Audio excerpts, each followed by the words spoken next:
I tried out the SNES Classic, and found that Nintendo has made some small but meaningful improvements to it over the NES Classic.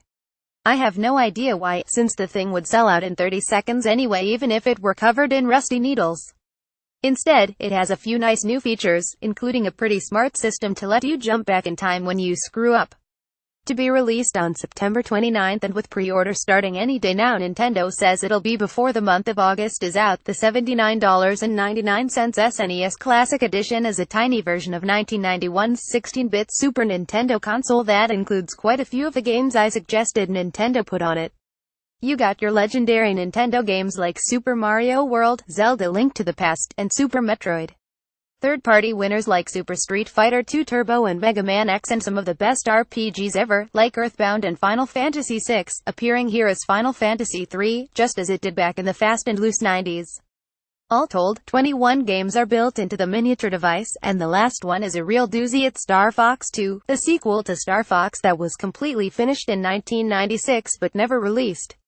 So, while the SNES Classic doesn't have as many individual games as the NES Classic did, it's arguable that its lineup has far more gameplay value, especially if you were more of a 16-bit kid than an 8-bit kid.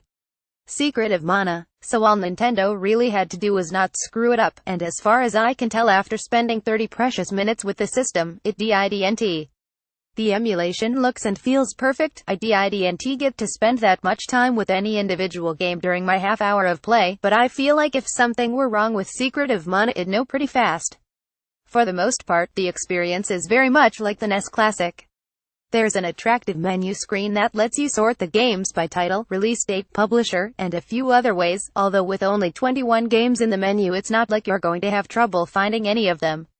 There's a brand new menu chiptune as well, although this one is, of course, more identifiably Super Nintendo in its instrumentation, with string samples and otherworldly sounds instead of straightforward beep-boop.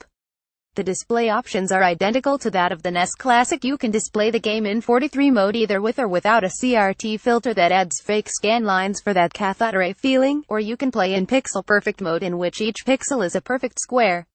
New to the SNES Classic is the ability to add frames that take up the black space around the screen.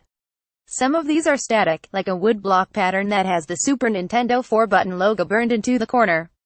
Some are dynamic, subtly changing color while you play, like the grid of glowing perspective lines that was the 1990s standard visual signifier of the future. Or you could just leave it black. Another subtle tweak is that you can turn on the My Gameplay demo option, so that when the system is idle, it will show an attract mode made up of clips from your past gameplay sessions. That's right, the SNES Classic is recording your gameplay in the background. And that's all a part of its most useful new feature. Rewind. Much like the Disney Afternoon Collection and the upcoming Sega Genesis flashback hardware, the SNES Classic lets you rewind your gameplay, putting you back to the moment before you screwed up whatever it was you screwed up. In both of those other products, rewind is just a button on the controller that immediately starts playing the game in reverse. The SNES Classic's implementation is more robust and exact, although you can't access it from the controller. Like on NES Classic, each game has 4 suspend point slots. Press the reset button on the console, and you'll jump back to the menu and can save your place in any game, at any time. But now, when you load up a saved game, you have the option of loading it with rewind mode on. Instead of jumping right to where you saved, you'll jump in a few minutes beforehand, and you'll be able to scrub back and forth within that window and pick out the precise place that you want to rejoin the game. Of course, that does mean you'll have to reach over and hit the reset button on the console to rewind, or to save, or to switch games. If you're like me and you bought very long HDMI and USB cables for the NES Classic so you can keep it right next to you as you play, that might not be as big a deal. But if you want to take advantage of the new 5-foot-long controller cables on the SNES Classic and keep it 5 feet away from you, you might get annoyed at the distance between you and reset. Update 11:23 a.m. In a press release Tuesday morning, Nintendo noted that the length of the rewind depends on the genre of game. Players can go back a few minutes in role-playing games such as Super Mario RPG Legend of the Seven Stars, while action titles such as Super Mario World offer around 40 seconds, ideal for retrying short segments of gameplay. Interesting. Star Fox 2. Nintendo never re-released any of the SNES games that used the Super FX coprocessor chip on any virtual console, meaning that this is the first time you can re-buy Star Fox or the original Yoshi's Island. But the big draw is Star Fox 2, which was originally planned for release on the Super NES in 1995 but cancelled when Nintendo decided it wanted to keep the Super NES library in 2D to contrast with the 3D graphics of the upcoming Nintendo 64. Sales of N64 consoles no longer being a concern for Nintendo, we finally get to play this lost 16-bit treasure. Well, those of you who didn't play the ROM of it that leaked years back, that is. While that leaked version wasn't quite 100% finished, the version I played on SNES Classic didn't seemed to differ too much, if at all. Star Fox 2 combines the first game's shooting action with a light strategy board.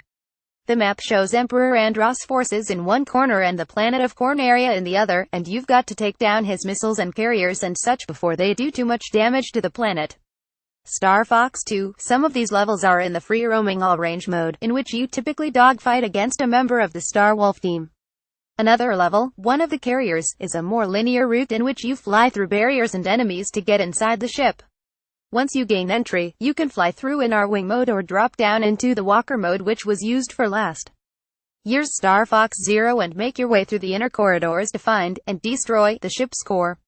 You can choose to play as Fox, Slippy, Peppy, or Falco, or new characters Mew and Faye.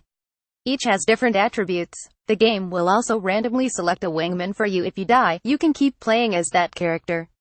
I couldn't go too in-depth with any one game during my brief window with the SNES Classic, and Star Fox 2 is no exception. We'll have to save the judgment for our review next month. But our worries about the SNES Classic were never about whether or not the product would actually be good or not. The question is, will you be able to buy one at Target and not eBay? Nintendo reps at our interview repeated the line that the company plans to make significantly more SNES Classics than it did of the NES version. Of course, it's possible that demand for this will be significantly higher than demand for the NES version and there's a sellout again. Significantly more is nice, but for something as beautiful and desirable as the SNES Classic, I'd rather hear Nintendo commit to making enough.